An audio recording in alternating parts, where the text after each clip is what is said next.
না, সবাইকে স্বাগতম জানাই আমাদের সহজ গুরু ইউটিউব চ্যানেলে। তো আজকে আমরা বাংলা প্যাসেজ নিয়ে আলোচনা করব। দেখুন, সময় আমাদের খুব হাতে কম এসেছে, তাই আমরা প্রত্যেকদিন এখন একটু বেশি বেশি করে ক্লাস দেওয়ার চেষ্টা করছি। আপনারা সাথে থাকুন, দেখতে থাকুন। তো আজকের ক্লাসে আমরা প্যাসেজ এবং পোয়েম নিয়ে আলোচনা করব। আমাদের পরীক্ষায় একটা প্যাসেজ এবং একটা পোয়েম আসবে যদি আপনার ল্যাঙ্গুয়েজ 1 হয়, আর যদি আপনার ল্যাঙ্গুয়েজ 2 হয় তাহলে দুটো প্যাসেজ থাকবে। তো আজকে আমি একটা প্রিভিয়াস ইয়ার কোয়েশ্চন নিয়ে এসেছি হাতে, পিওয়াইকিউ দেখতে পাচ্ছেন। আজকে আমার হাতে একটা পিওয়াইকিউ থাকবে, প্রিভিয়াস ইয়ার কোয়েশ্চন। আর আমি আজকে এই প্রিভিয়াস ইয়ার কোয়েশ্চনের যে প্যাসেজ এবং কবিতা এসেছিল, এটা আমি আপনাদের সম্মুখে সমাধান করব। আপনাদের সামনে আমি সেটা এই সম্পূর্ণটা বেছে বেছে কী করে সমাধান করতে হয় অতি সহজ পদ্ধতিতে, সেই জিনিসগুলো আজকে আমি শেয়ার করব এবং কারেক্ট আনসার কী হয় আপনাদেরকে দেখিয়ে দেবো। এবং এখান থেকে আপনারা বুঝতে পারবেন যে কী ধরনের প্রশ্ন আমাদের প্যাসেজ থেকে এবং কবিতা থেকে আসে। শুধুমাত্র বাংলা ব্যাকরণে যদি সামান্য নলেজ থাকে ভাই, শুধুমাত্র বাংলা ব্যাকরণে যদি সামান্য নলেজ থাকে, তাহলে আপনি প্যাসেজ এবং প্যাডাগজি থেকে প্যাসেজ এবং পোয়েম থেকে আমাদের যে 15 নম্বর আসতে চলেছে, আপনি কিন্তু 15-এর মধ্যে 15 পেতে চলেছেন, 100% গ্যারেন্টি। আপনি 15-এর মধ্যে 15 পাবেন। শুধুমাত্র আপনাকে বাংলা ব্যাকরণের দিকে একটু জ্ঞান অবশ্যই থাকা চাই। Clear sir? তো চলুন দেরি না করে আমরা আজকের এই প্রিভিয়াস এর কোয়েশ্চনটা আমরা একবার দেখে নেই। একটা প্যাসেজ, ইয়েস, একটা বহুত বড় একটা প্যাসেজ আমরা পেলাম, অনেক বড় বিশাল। তো এই প্যাসেজটাকে এবার আমরা সলভ করব ভাই। প্রথমেই আমি চলে যাই, আমি প্যাসেজ যখন সলভ করব তখন আমি প্যাসেজ ডাইরেক্ট পড়তে যাব না, অনেক সময় চলে যাবে আমার। প্রথমেই চলে যাই প্রশ্নয়। প্রথম প্রশ্ন দেখে দেখে আমি আনসারে যাব। ঠিক আছে? প্রথমেই ট্রিক হচ্ছে, প্রথমে আমরা কি করব না, প্যাসেজটাকে পড়ব না। প্যাসেজ সলভ করার নাম্বার 1 ট্রিক, প্রথমে আমি প্যাসেজটাকে পড়তে যাব না। পড়লে ভালো হবে, ডোন্ট ওয়ারি, ভালো হবে না তেমন কথা বলছি না, পড়লে খুব ভালো। কিন্তু আপনি সময় দিয়ে পারবেন না, আপনার টাইম ম্যানেজমেন্ট হবে না। যদি প্যাসেজ পড়তে লাগেন তাহলে কিন্তু অনেক সময় নষ্ট হয়ে যাবে। তো প্রথমে আমরা যাই কোয়েশ্চনে, ডাইরেক্ট কোয়েশ্চন টু প্যাসেজে যাব।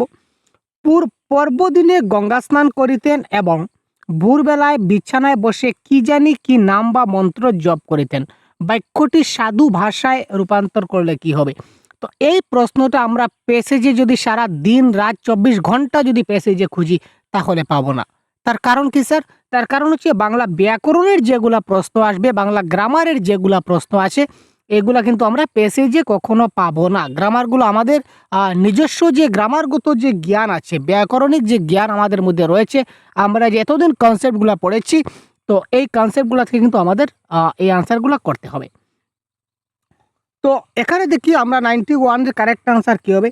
এখানে আমরা জেনারেলি আমরা জানি সাধু ভাষা, চলিত ভাষার ক্ষেত্রে প্রথমত ক্রিয়াপদের পরিবর্তন হয়। তো প্রথমত আমরা ক্রিয়াপদগুলা দেখি। এখানে হচ্ছে করতেন। তো যেহেতু প্রশ্নে করতেন আছে, তার মানে উত্তরে এটা করতেন, এটা কিন্তু হবে না। উত্তরে 2 নম্বরে করতেন আছে, মানে এটা হবে না। ঠিক আছে? তো এটা হচ্ছে বসে। একটু আমরা ট্রিকে সলভ করার চেষ্টা করব। এটা হচ্ছে বসে। তার মানে অপশন নাম্বার 4 এ দেওয়া আছে, এখানে দেখুন বসে, তার মানে বসে থেকে তো বসে হবে না, এটা বসিয়া হবে। তো 2 নম্বর এবং 4 নম্বর আমরা কাটা গেল।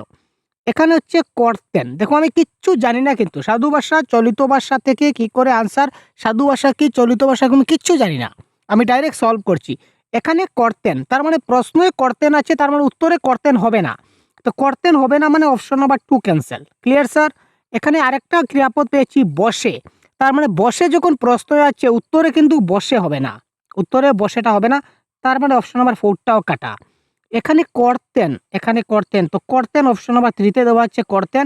তো এই অপশন নাম্বার 3 টাও কিন্তু হলো না। দেখুন অটোমেটিক্যালি 3 টা অপশন কেটে গেল। Ultimately option number 1 is the right answer. পর্বদিনে গঙ্গা স্নান করিতেন আর ভোরবেলায় বিছানায় বসিয়া কি জানি কি নাম বা মন্ত্র জপ করিতেন। এইভাবে যদি আমরা সাধু চলিত ভাষাগুলো সলভ করি তাহলে 100% গ্যারান্টি আপনার ভুল হবে না এবং আপনি ডাউট থাকবে না আপনার। Clear sir? জীবনের শেষ প্রান্তে জীবনের শেষ প্রান্তে এসে তিনি এলাহাবাদে স্থায়ীভাবে বসবাস করতে শুরু করলেন কেন? তো এই প্রশ্নটা সলভ করতে যখন আমরা যাব, তখন কিন্তু আমাদের প্যাসেজে যেতে হবে। Clear sir? আ আমরা অপশনগুলো একবার দেখি। কি বলেছে? জীবনের, প্রশ্নটা খুব ভালো করে, প্রশ্নের কিওয়ার্ডগুলো ভালো করে দেখব। আমি বুঝাচ্ছি তাই একটু সময় লাগবে এবং ক্লাসটা দীর্ঘ হবে। আমি বারবার বলি, প্রত্যেকটা ক্লাস, আমার ক্লাস কিন্তু দীর্ঘ হয়। কারণ আমি একদম ডিপলি এনালাইজ করি আপনাদের সঙ্গে। এবার ঝুট করে ৯১ এর আনসার 1, ৯২ আনসার 2, ৯৩ আনসার 3, এই ধরনের আমার কোনো অভ্যাস নাই এবং আমি এই ধরনের কোনো কাজ করি না। একটাই ক্লাস করব, কিন্তু আপনাদেরকে ভালো করে একটু ডিপলি বুঝে বা বুঝাবার চেষ্টা করব। এতে সময় যাক। আমরা বুঝতে গেলে একটু সময় দিতে হবে ভাই। তো দেখি কোয়েশ্চেন নাম্বার 92 প্রশ্নটা একটু ডিপলি আগে পড়ি। জীবনের শেষ প্রান্তে এসে তিনি এলাহাবাদে স্থায়ীভাবে বসবাস করতে শুরু করলেন কেন? তিনি এলাহাবাদে স্থায়ীভাবে বসবাস করলেন কেন করলেন? অপশনগুলা দেখি। তিনি অত্যন্ত ধর্মভীরু ছিলেন। গঙ্গা তীরবর্তী শহরে জীবনের শেষ দিনগুলো কাটাবেন তার জন্য। ধার্মিক স্ত্রী এবং পুত্রবধূর কথা অমান্য করতে না পেরে প্রতিদিন গঙ্গা স্নান করবেন বলে। আচ্ছা, এবার আমরা অপশনে যাই। এলাহাবাদে স্থায়ীভাবে বসবাস করলেন। এলাহাবাদে তিনি স্থায়ীভাবে বসবাস করলেন। এই ধরনের পয়েন্টটা আমাদের কোথায় আছে আমরা একটু খুঁজবো। যেহেতু আপনাদেরকে আমি কিন্তু আগে খুঁজিনি বা এই প্যাসেজটা। আমি আপনাদেরকে সাথে নিয়ে কিন্তু ডাইরেক্ট ভিডিও আমি খোঁজার চেষ্টা করছি। এবারে ভিডিও কোনো কাটকুট হবে না। ডাইরেক্ট আমি আপনাদের সামনে আমি এবার খোঁজার চেষ্টা করব। তিনি তার জীবনের শেষ ভাগ তিনি কাটাতে চাইছিলেন। তো তিনি কেন কাটাতে চাইছিলেন এলাহাবাদে? তো এলাহাবাদ তিনি জীবনের শেষ ভাগ তিনি কোথায় রয়েছে আমরা একটু খুঁজাই। এলাহাবাদ কেন? হয়তো হইচই, বাবাজান সরকারি চাকরি রেখেছিলেন। এবারে কোথায় আছে আমরা পাচ্ছি না। এই তার জীবন, এই তার জীবন দেখুন, এই তার জীবন। এই জীবন পেয়েছি তার মানে এখাও কোথাও না কোথাও হবে। তার জীবনের বেশিরভাগ সময় কেটেছে মধ্য ভারতে। জব্বলপুর, ঝাঁসি, নাগপুর। এর মধ্যে তার কাজকর্ম হয়েছে বেশিরভাগ। ছেলেরা ছড়িয়ে আছে ওইদিকে, ওইদিকে। মেয়েটা আছে পুনায়। সুতরাং অনেক ভেবেচিন্তে তিনি এলাহাবাদে বাড়ি স্থির করলেন। রাইট। অনেক ভেবেচিন্তে তিনি এলাহাবাদে বাড়ি তৈরি করেছিলেন। আমরা আনসারের পথে যাচ্ছি কিন্তু ভাই। জব্বলপুরে বসবাস করবার জন্য সকলে বলেছিল কিন্তু তিনি রাজি হননি। কারণ কি? চিরকালের কর্মক্ষেত্রে বিশ্রাম হবেন না। তাছাড়া অগঙ্গার দেশে তিনি মরতে চাই না, গঙ্গার কাছে থাকতে চাই। তিনি যে দেশে গঙ্গা আছে সেই গঙ্গার দেশে তিনি থাকতে চান, গঙ্গা ছাড়া তিনি মরতে চান না। এই অপশনটা কোথায়? এখানে স্নান করার কথা কিন্তু বলা হয় নাই। এখানে বলা হয়েছে যে গঙ্গা তীরবর্তী শহরে জীবনের দিনগুলি তিনি কাটাবেন।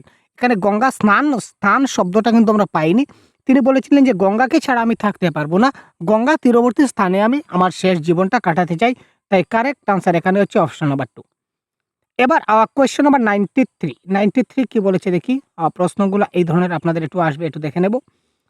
নিম্নে প্রদত্ত বিবৃতিগুলি ঘটনাক্রম অনুযায়ী সাজালে সঠিক ক্রমটি হবে। অর্থাৎ এখানে 4টা লাইন আছে। এই 4টা লাইন প্যাসেজের যদি আমরা সিকোয়েন্সে যাই তো কোন লাইনটা প্রথমে হবে, কোন লাইনটা তারপরে হবে, কোন লাইনটা তারপরে হবে, কোন লাইনটা একদম শেষে হবে, এইভাবে অ্যাকর্ডিং টু প্যাসেজ আমাদের সিকোয়েন্স করতে হবে। এবার আমরা হয়তো শেষেরটা মিলাবো নতুবা প্রথমটা মিলাবো। সবগুলা মিলালে সময় নষ্ট হবে স্যার। সবগুলা মিলালে সময় নষ্ট হবে। আমরা হয়তো শেষেরটা মিলাবো কিন্তু প্রথমটা মিলাবো।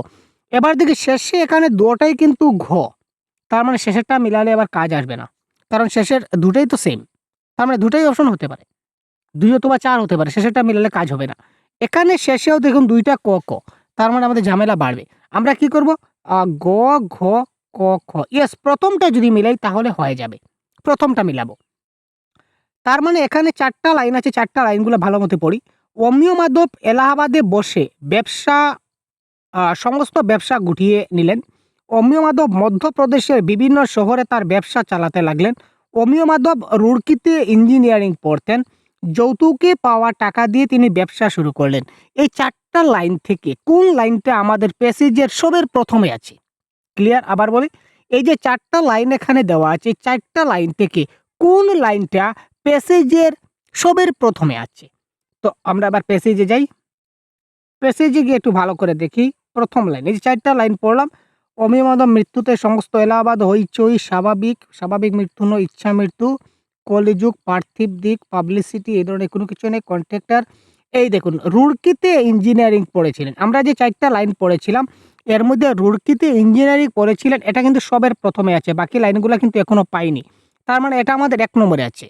কিছুদিন রুড়কিতে ইঞ্জিনিয়ারিং পড়েছিলেন, এই লাইনটা আমাদের সবের প্রথমে দেওয়া আছে। তো এখানে দেখি রুড়কিতে ইঞ্জিনিয়ারিং পড়তেন। তার মানে এই যে গ নম্বরটা সবের প্রথমে ছিল, তাই না? তো এই দেখুন গটা সবের প্রথমে আছে। বাকি এখানে গ প্রথমে নাই, গ প্রথমে নাই, গ প্রথমে নাই। তার মানে option number 1 is the right answer. বাকিগুলো মিলানোর দরকার নেই। যদি মিলাই তাহলে অটোমেটিক আমরা পাবো। তারপরে আমাদের যৌতুক আসবে, তারপর এই অপশন নাম্বার খ আসবে, তারপর সবার শেষে ব্যবসা গুটানো হবে। এগুলা মিলিয়ে সময় নষ্ট করব না। ডাইরেক্ট অপশন হবে, এইভাবে আপনারা ট্রিকের মাধ্যমে আপনারা সলভ করার চেষ্টা করুন। দেখবেন আপনারা অনেক কিছু আপনারা সময় বাঁচাতে পারবেন। নিম্নে প্রদত্ত কোন বিশেষণটি অমিয় মাধবের চরিত্র বর্ণনায় প্রযোজ্য নয়? নিচে প্রদত্ত কোন বিশেষণটি অমিয় মাধবের চরিত্র বর্ণনায় প্রযোজ্য নয়, এটা আমরা বলতে হবে। অমিয় মাধবের চরিত্র বর্ণনার কথা বলা হয়েছে, তো কোনটা প্রযোজ্য নয়? একরুকা, উদার মনোভাবাপন্ন, ব্যবসায়িক দূরদৃষ্টি সম্পন্ন, না ধর্মভীরু? অমিয় মাধবের চরিত্রের মধ্যে কি নেই? তো অমিয় মাধবের চরিত্র, ইয়েস, এই দেখুন পেয়ে গেছি। অমিয় মাধব চিরদিনই একরুকা ছিলেন। তো একরুকা তো আছে। ধর্মভীরু বলতে যা বুঝায় তিনি তেমন স্বভাবের নয়, তার মানে তিনি ধর্মভীরু নন।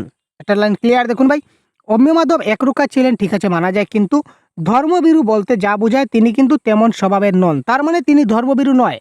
তো তার যে চরিত্রের মধ্যে ধর্মভীরুটা নেই। কারেক্ট আনসার হবে ধর্মভীরু, বুঝতে পারছেন? তার চরিত্র বর্ণনায় ধর্মভীরুটা নাই, তার মানে option number 4 is the right answer of this question. Question number 95। অমিয় মাধব ব্যবসা শুরু করার পিছনে প্রধান কারণ কি ছিল? তিনি যে ব্যবসা শুরু করেছিলেন তার মূল উদ্দেশ্য কি ছিল, যার কারণে তিনি ব্যবসাটা শুরু করেছিলেন?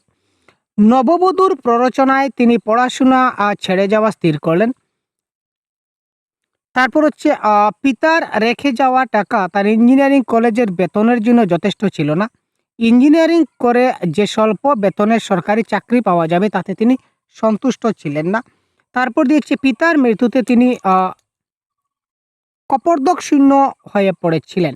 তো ব্যবসা শুরু করার পিছনে তার মূল কারণ কি ছিল? এটা প্যাসেজ আমাদের খুঁজতে হবে। ব্যবসা তিনি কোথা থেকে শুরু করেছিলেন? এটা প্রথম পেজে নাই, সেকেন্ড পেজে দেখতে পাচ্ছি না। কোথায় আছে? আমি আপনাদের সাথে খুঁজছি স্যার, তাই একটু সময় লাগছে, একটু সাথে থাকুন। ঠিক 50 বছর বয়সে কোথায় আছে দেখতে পাচ্ছি না, কোথায় আছে দেখতে পাচ্ছি না। নিশ্চয়ই কোথাও না কোথাও তো নিশ্চয়ই কোথাও না কোথাও আমাদের এখানে থাকবে। ঠিক আছে? তিনি এই দেখুন, তিনি ব্যবসা শুরু করলেন। এখানে তিনি ব্যবসা শুরু করলেন। সেকালে রুড়কি পাশ করলে সরকারি চাকরির অভাব হতো না। কিন্তু অতদিন অপেক্ষা করে এত কম আয়ের কথাটা তার ভালো লাগেনি অমিয় মাধবের। তিনি বলেছিলেন যে সরকারি চাকরি করলে বেতন কম মিলবে। অমিয় মাধব বলেছিলেন যে সরকারি চাকরি করলে কি হবে? বেতন কম পাওয়া যাবে, অর্থাৎ আয়টা কম হবে। এই জন্য তিনি পৈতৃক অর্থ সংসারের জন্য রেখে যৌতুকের টাকাটা নিয়ে ব্যবসায় নেমে পড়েছিলেন। তিনি ব্যবসায় কেন নামলেন? কারণ সরকারি চাকরি যখন পাবেন, সরকারি চাকরির অভাব হতো না, ঠিক আছে, কিন্তু সরকারি চাকরি পেয়ে এত কম টাকা লাভ করবেন, এত কম আয় করবেন সরকারি চাকরি দিয়ে, এটা তার পোষাবে না। যার জন্য তিনি ব্যবসা করেছিলেন। তো অ্যাজ পার দিস পজিশন আমরা কারেক্ট আনসার অপশনে দেখি কোনটা হবে কারেক্ট আনসার। ইঞ্জিনিয়ারিং করে যে স্বল্প বেতনে সরকারি চাকরি পাবেন তাতে তিনি সন্তুষ্ট ছিলেন না। That is the right answer. ঠিক আছে স্যার? নিচের কোন বিবৃতিটি সঠিক? Question number 96। অমিয় মাধব মৃত্যুর দিন পর্যন্ত ব্যবসা চালিয়ে যেতে লাগলেন। পেশা নির্বাচনে ছেলেদের উপর কখনো তিনি কোনো নিজের মতামত চাপিয়ে দেননি। তিনি ব্যবসার শ্রীবৃদ্ধির আশায় এলাহাবাদে বসবাস শুরু করলেন। পৈতৃক অর্থ নিয়ে ব্যবসা করে অমিয় মাধব মুনাফা করতে পারেননি। এটা কারেক্ট আনসার কি হবে আমরা দেখি। 96।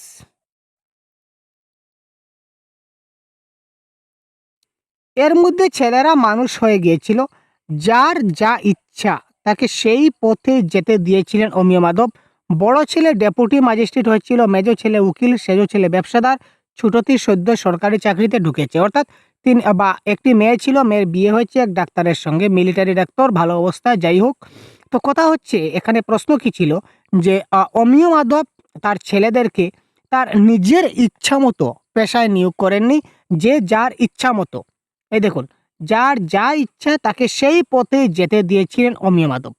ঠিক আছে? পেশাগত দিক দিয়ে ছেলে মেয়েদের যার যেটা ইচ্ছা তিনি নিজে কোনো বোঝা চাপাননি। যার যে ইচ্ছা সেই ইচ্ছায় তারা কি করেছিল? নিজে থেকে কাজ করেছিল। তো অ্যাকর্ডিং টু দিস অপশন কোনটা কারেক্ট আনসার হবে? এই দেখুন, পেশা নির্বাচনে ছেলেদের উপর কখনো নিজের মতামত চাপিয়ে দেননি। ছেলেরা তাদের নিজের পছন্দ মতো, নিজের ইচ্ছা মতো তারা তাদের পেশা নির্বাচন করেছিল। এটা কারেক্ট আনসার। যার যা ইচ্ছা তাকে সেই পথে যেতে দিয়েছিলেন অমিয় মাধব। এটা কোন শ্রেণীর বাক্য? 97।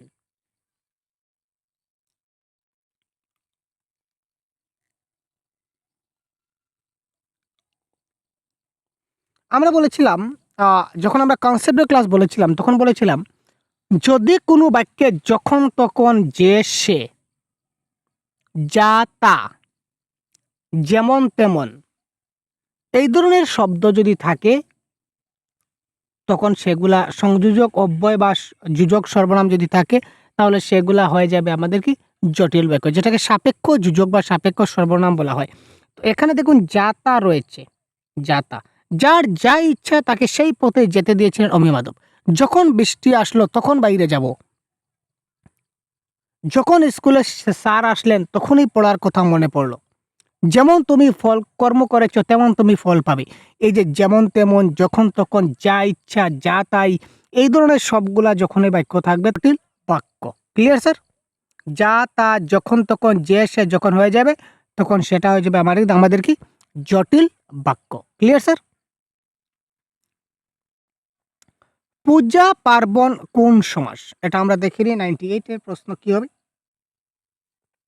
98, পূজা পার্বণ, এটা পূজা এবং পার্বণ, এটা হবে আমাদের দ্বন্দ্ব সমাস। ক্লিয়ার? সমাসের ক্লাসও দেওয়া আছে, বাক্যের ক্লাসগুলো দেওয়া আছে, আপনারা দেখে নেবেন।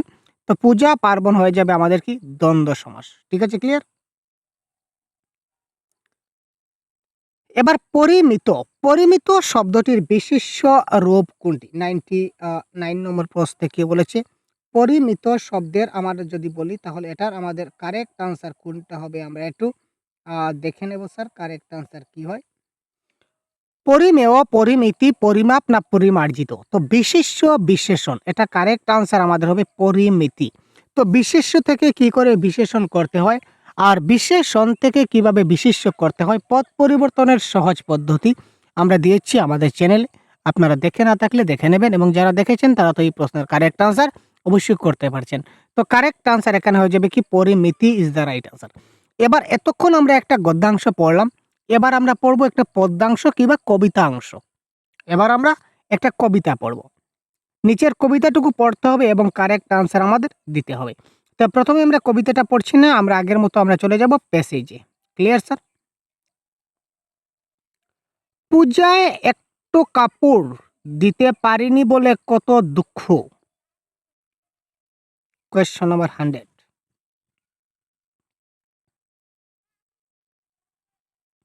পুজোয় একটু কাপড় দিতে পারিনি বলে কত দুঃখ, এটাকে যদি আমি কথ্য ভাষায় বলি তাহলে তার সঠিক রূপ কি হবে? এবার দেখুন এখানে প্রশ্নে আছে একটু, একটু, তার মানে এখানে একটুটা যেখানে হবে এটা কারেক্ট আনসার হবে না, এটা হচ্ছে কাপড়। তো কাপড় হবে না, যেখানে কাপড় আছে এটা আমি কেটে দিলাম। ঠিক আছে স্যার? এখানে আছে দুঃখ, তো দুঃখ হবে না, অপশন নাম্বার 3 তে দুঃখ আছে, তার মানে অপশন নাম্বার 3টাও কাটলাম। তো এইভাবে 3টা অপশন যখন কাটলাম তখন ultimately option number 1 is the right answer. পুজোয় একটা কাপড় দিতে না পারিনি, পূজায় একটা কাপড় কি ছিল? পুজোয় একটা কাপড় দিতে পারিনি বলে কত দুঃখ। Clear sir? বাতাস, তুই আমার পুণ্যির গাছ ছুঁয়ে আসিস, উক্তিটিতে কিসের ব্যাকুলতা প্রকাশ পেয়েছে? তো এটা কবিতা একটু পড়ি, না হলে বোঝা যাবে না। টাকার অভাবে বেটিটুর বিহা দিতে পারিনি, উত্তর প্রদেশের ছোড়া 500 টাকায় কিনে নিয়ে গেল, আজও কোনো খবর পাইনি জানটা যে কি করে, ঘর দূর ফাঁকা ফাঁকা মা লক্ষ্মী আছে কেমন করে, পূজায় একটা কাপড় দিতে পারিনি বলে কত দুঃখ, লাল পেরে চেয়েছিল কটা টাকার জন্য তোরে, ছেড়ে দিতে হলো বিদেশি বিবুয়ে, বাতাস তুই আমার পুণ্যের গাছ ছুঁয়ে আসিস। অর্থাৎ এখানে একজন ব্যক্তি উনি বলেছেন যে টাকার অভাবে তিনি তার মেয়ের বিয়ে দিতে পারেননি, তার জন্য তিনি উত্তরপ্রদেশের একটি ছেলের কাছে তিনি তাকে 500 টাকায় বিক্রি করে দিয়েছেন। এখন এই মেয়েটা কেমন আছে কেমন না তিনি তার কোনো খোঁজ খবর তিনি কোনো কিছু জানেন না, তাই তার মনে অনেক দুঃখ লেগেছে। ঠিক আছে? তো ওই যে মেয়েকে কাছে না পাওয়ার যেটা বেদনা বা আর্তনাদ, তিনি বাতাসকে বলছেন যে বাতাস তুই যা, তুই আমার মেয়ের গাটা স্পর্শ করে আসিস। আমি তো আর আমার মেয়ের গাটা স্পর্শ করতে পারছি না।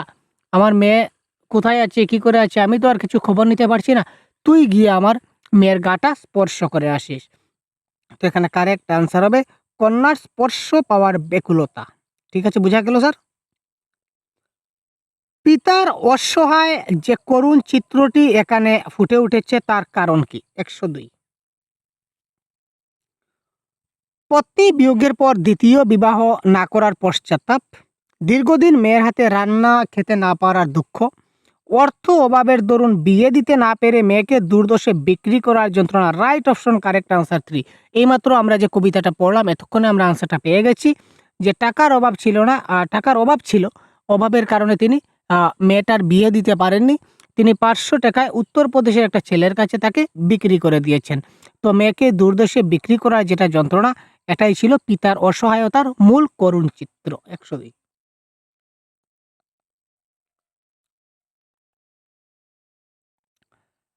এবার দেখি একটা আমাদের অলংকারের একটা প্রশ্ন এসেছে।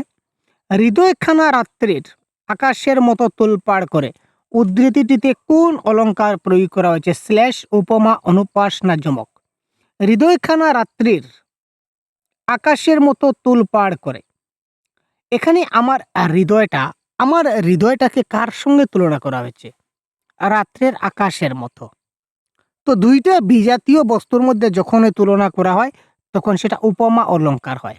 আমরা অলংকারের ক্লাসে বলেছি, যখনই দুইটা বিজাতীয় পদার্থের মধ্যে বা বস্তুর মধ্যে যখনই তুলনা করা হবে, এখানে হৃদয়খানা রাত্রির আকাশের মতো তোলপাড় করে, আমার যেটা মনের হৃদয়টাকে কার সঙ্গে তুলনা করা হয়েছে? রাত্রির আকাশের সঙ্গে তুলনা করা হয়েছে। সুতরাং যখনই এই দুইটা বিজাতীয় বস্তুর মধ্যে তুলনা বুঝাবে তখনই সেটা উপমা অলংকার হয়ে যাবে। বাবা কি রাঁধবো চাল বাড়ন্ত, এখানে বাড়ন্ত শব্দের অর্থ কি? আমরা একটু দেখি। মামুরা মেয়ে গোবর ঝুড়ি নামিয়ে রেখে হেসলে, আসতিস বাবা কি রানবো চাল বাড়ন্ত, খুদটুকু যা রাঁধছিস একেবারে অমৃত, বুড়া বয়সে ভগবান আমায় কত দুঃখ দিলে। অর্থাৎ এখানে মেয়েটা বলছে যে বাবা কি রানবো, ঘরে তো চাল প্রায় নাই, ঘরে চাল নাই। তো তাই বলছে যে বাবা কি রাঁধবো চাল বাড়ন্ত, যেটুকু খুদ ছিল সেইগুলাই তো রাঁধতে হবে। খুদটুকু যা রাঁধছিস একেবারে অমৃত। খুদ যেগুলো রান্না হয়েছিল, তুমি খুদ যেগুলো রান্না করেছিল, তো চাল নাই, চালের অভাবে সে কি করেছিল? খুদ রান্না করেছিল। যে সেই ক্ষুধার অভাবের তাড়নায় সেই খুদটুকু তার কাছে অমৃত সম লাগছে। সুতরাং এখানে বাড়ন্ত শব্দের অর্থ হচ্ছে প্রায় শেষ বা নাই। নাই অর্থে ব্যবহৃত হয়েছে, বাড়ন্ত মানে নাই। তো এখানে নাই ধরনের কোনটা অপশন আছে আমরা দেখি। পর্যাপ্ত মানে অনেক আছে, এটা হবে না। একটু জুম আউট করি। আচ্ছা, পর্যাপ্ত মানে অনেক আছে, অপর্যাপ্ত কথা নাই। যথেষ্ট মানে অনেক আছে, এটা হবে না। কারেক্ট আনসার নিঃশেষিত মানে নাই, প্রায় শেষ। বাবা কি রানবো চাল বাড়ন্ত মানে একদম নাই, যা ছিল খুদেই রান্না করেছি, বাস শেষ। কবিতাটির মাধ্যমে কি প্রকাশ পেয়েছে? 105। এটা তো আপনারা এতক্ষণে দিয়ে দিয়েছেন। কন্যার মৃত্যুতে পিতার মানসিক চাপ, মৃত্যু হয়েছে কিনা না সেটা আমরা জানি না। কন্যার দূরদেশে বিয়ে দেওয়ায় বিয়ে তিনি দেননি, তিনি কন্যাকে দূরদেশে বিয়ে দিতে পারেনি, তিনি কি করেছেন? বিক্রি করেছেন। পত্নীর মৃত্যুতে আছে সেরকম কোনো কথা দেখতে পাই না। তো কারেক্ট আনসার দৈন্য দায়ে কন্যা বিক্রি করতে বাধ্য পিতার হাহাকার। তিনি কন্যাকে বিয়ে দেননি, তিনি কন্যাকে 500 টাকায় বিক্রি করেছিলেন, যেটা কবিতায় আমরা দেখেছিলাম। আবার একবার আপনাদের দেখিয়ে দেই। এই দেখুন, টাকার অভাবে বেটিটুর বিহা দিতে পারিনি মানে বিয়া দিতে পারেননি, উত্তর প্রদেশের চূড়া 500 টাকায় কিনে নিয়ে গেল, সে কিনে নিয়ে গেল অর্থাৎ তিনি বিক্রি করে দিয়েছেন। ঠিক আছে, ক্লিয়ার স্যার? আচ্ছা, এবার আমরা একটা প্যাসেজ এবং একটা কবিতা আমরা দেখে নিলাম, সারলাম। তো এই ধরনের আপনারা প্যাসেজ এবং কবিতা পরীক্ষায় পাবেন এবং এই শর্টকাট মেথডে আপনারা সলভ করার চেষ্টা করবেন। তেমন কোনো কষ্ট নয় ভাই, তেমন কোনো কঠিন নয়, আপনার 100% পারবেন। শুধুমাত্র বাংলা ব্যাকরণের যে প্রশ্নগুলো আছে এগুলো আমার কমেন্ট বক্সে লিঙ্ক দেওয়া থাকবে কিংবা ভিডিও ডেসক্রিপশনে লিঙ্ক দেওয়া থাকবে। আপনারা এখান থেকে বাংলা ব্যাকরণের কনসেপ্টগুলো দেখে নিন, আপনারা সম্পূর্ণ প্রশ্ন সলভ করতে পারবেন। তো আজকের ক্লাস এই পর্যন্তই। ধন্যবাদ, ভালো থাকবেন, জয় হিন্দ।